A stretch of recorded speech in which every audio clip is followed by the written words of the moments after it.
Assalamu alaikum dear students. I hope you all are fine and doing great. So we were reading a story about a passionate explorer who worked hard, struggled hard, and faces all the hardships to fulfill his dream of being an explorer and explore the two poles, South Pole and North Pole. So let's move towards the last lot of this story. Amundsen's skills and perseverance made him in the first person to be able to claim that he had been to both poles. He said that his successes came from proper preparation and having the appropriate equipment. He said, "Victory awaits him who has everything in order." Amundsen wrote about his experiences in his autobiography, My Life as an Explorer. So, in this paragraph, Amundsen is talking about his achievements, that he achieves his goals for being an explorer, from exploring both poles by being consistent despite all the difficulties and hurdles which comes in his way, and by applying all those skills which he has learned during his journey when he was a part of a ship crew. We have read that he learned hunting skills from the doctor when he was a part of a ship crew. So basically, in this extract, Amundsen's consistency about exploring the world, his courageous behavior tells us that consistency and the behavior of the person about the goals can lead him towards success. Victory awaits that person who has everything in order, means that success will be given to those people who has done everything in order, who has done everything in a very organized way. So moving towards the extract, there is an extract in the yellow box from his autobiography, which name is My Life as an Explorer. One day, two of the boys and I were standing on the deck, which one of them exclaimed, "There is a caribou." Basically, in this extract, Amundsen is sharing his journey experience when he and the other two boys with him, they were on their journey, and it was the incident which happened with him over there. "There is a caribou." He pointed a small black object just on the skyline of one of the encircling hills. So one of the boys who were with the Amundsen, he saw a caribou. Caribou is a reindeer on the top of the hills. The other man, who had the best vision of the three, looked steadfastly at the black object for a moment and then turned to his companion and said, "That caribou walks on two legs."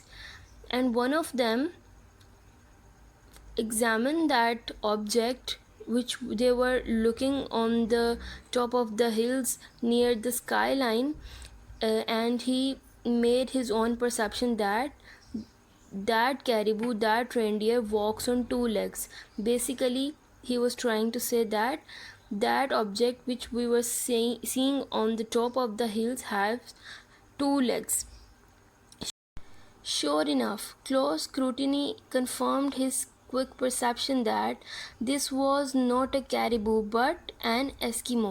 Scrutiny means examine, to examine. So that person examined that object very keenly and then confirmed that the object which they were seeing is not a caribou, it's not a deer. Basically, it was an Eskimo. Eskimo is a member of a group who live in northern Canada. So Eskimo is known as the group of people or the member of these groups who live in the northern Canada. They are the natives of this land. Some other two-legged caribous joined the first, so there was not only one caribou but more than one. They also joined the first until five figures were outlined against the sky. So they were five. They were five Eskimos who were standing at the top of the hill just near the skyline. Then they advanced towards us in a body. They were moving forward towards them, Amundsen and his two boys. I sent the two boys for their rifles, and then the three of us advanced to meet them.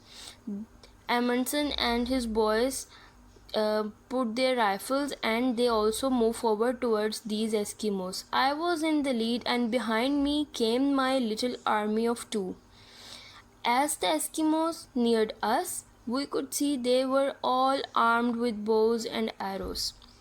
So they have got their weapons with them. Eskimos have got their weapons of bows and arrows with them, and both parties think that Eskimos think the Amundsen and his two boys were their enemies, and they thought that the Eskimos were their enemies. This began to look like a ticklish situation, so this situation becomes very sensitive. We had no way of knowing whether their intentions were friendly or hostile. So Amundsen and his two boys couldn't think that were the intentions were the intentions of the Eskimos were friendly or hostile. Hostile means enemy. So were they being friends or not? Certainly they were equipped for war. However, there was nothing to do but meet them face to face. So there was no option just to meet them face to face, just to face this situation. The two parties proceeded to within about 15 paces and then halted. I then returned to my army and instructed them ostentatiously to throw their rifles on the ground. I turned to Eskimos. So Amundsen ordered his two boys to put down their rifles. And he turned to Eskimos. Their leader, seeing this pacific move, imitated it by turning to his followers and uttering a command. So, by seeing that act of Amundsen of putting their rifles down, that Eskimo. So, upon seeing the act of putting down the rifles, the Eskimo leader also copied that act and ordered his followers to put down their arrows and bows. They obeyed by throwing their bows and arrows on the ground. I was unarmed and advanced towards them. So Amundsen, being unarmed without weapon, moved forward toward the Eskimos. The Eskimo leader had also come out alone. The Eskimo leader also come forward towards Amundsen alone. It is remarkable how accurately two men can communicate who do not speak a word of a common language and whose whole experience of life seems utterly separated from each other's.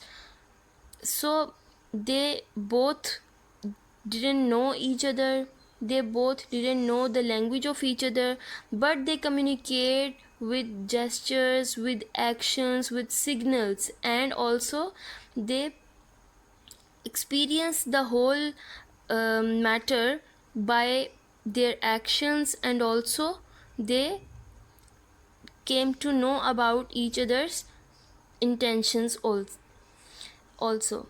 Expressions of the fact, nods and shakes of head, gestures and tones of voice convey meaning with astonishing accuracy.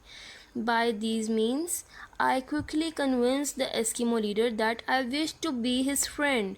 So Amundsen make that Eskimo leader convinced about his friendship, his friendly intentions, and he reciprocated my wish. Soon we were all friendly and I invited them down to our ship. So basically, by using different gestures, by using nice um, signals and tones. Amundsen convinced Eskimo leader that they were not hostile. They had friendly intentions about them, and the Eskimo leader also did the same. So this is an extract from the autobiography of Amundsen, My Life as an Explorer.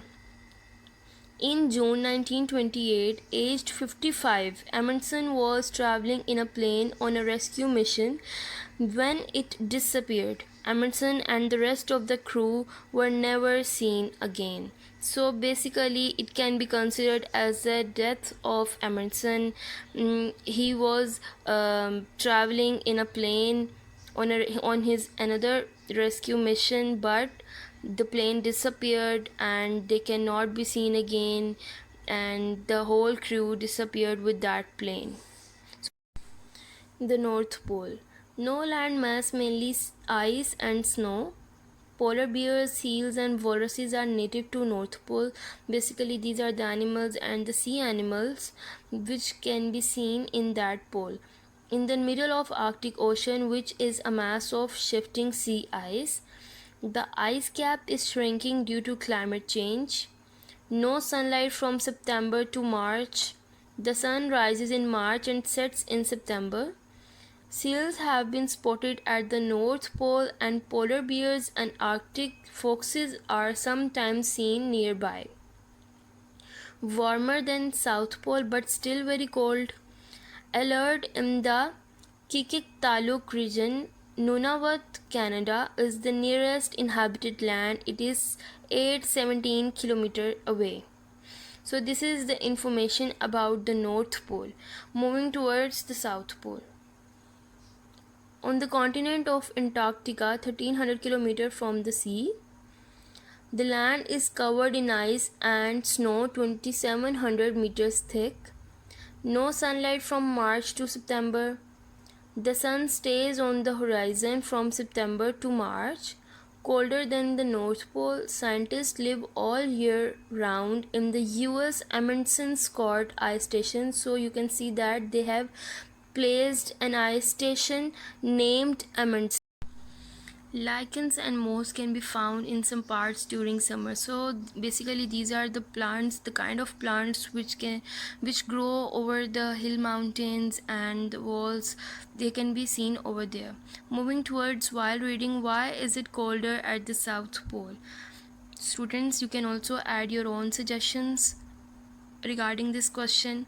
And why is it colder at the South Pole? Because the sun stays on the horizon, and the ice over there in this pole is more thick, and North Pole is somehow warmer than the South Pole, but still it's very cold. But the South Pole is more cold just because of the less sunlight and the more thick ice over there.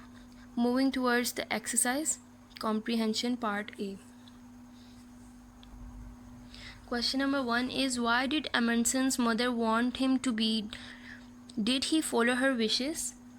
Amundsen's mother wanted him to be a doctor, as we have read earlier.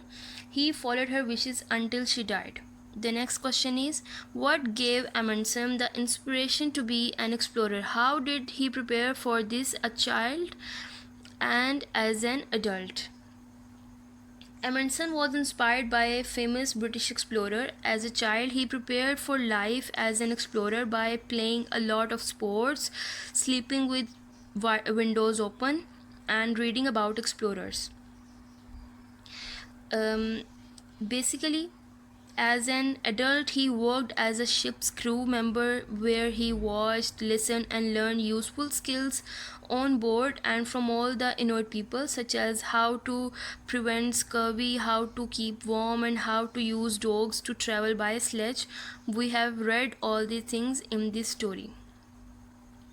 The next question is, what key skills did Amundsen learn about survival? Look at the fourth and sixth paragraphs. Amundsen learned some useful survival skills, but he was also very determined and well prepared. He made sure he knew how to survive before setting off on his own expeditions.